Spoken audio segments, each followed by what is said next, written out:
Hello friends, welcome back to my channel. आज आम पढ़िया 30 मार्च 2025 करेंट अफेयर्स। एठी मु ओनली ओडिसा रो करेंट अफेयर्स ही कवर करे। तो चलो तो स्टार्ट करिया। आज हमर फर्स्ट पॉइंट होची Kamakhya express derailed near Nergundi junction after crossing Manguli Choudwar.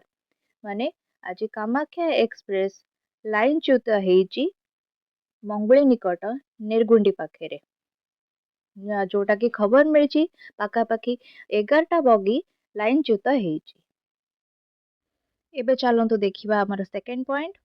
Odisha CM Mohan माझी launches the Antyodaya housing scheme in Kalahandi to provide permanent homes for economically weaker families।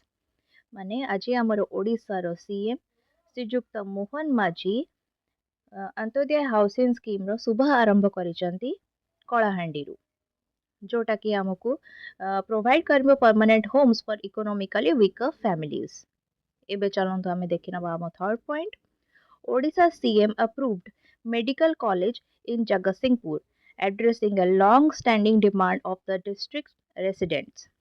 एबे हमर ओडिशा रो सीएम श्रीजुक्त मोहन माझी अप्रूव करचंदी गोटे मेडिकल कॉलेज बहुत जल्दी हबाकू जाउचे जगतसिंहपुर रे, जोटार दाबी सेठिकार रेसिडेंट्स बहुत पूर्वरु करी आसुथले। तो आज की एतिकी ही अच्छी हमर करेंट अफेयर्स। चैनल को लाइक शेयर एंड सब्सक्राइब करिया जमा भी भूलिबेनी। तो थैंक यू स्टूडेंट्स। जय जगन्नाथ।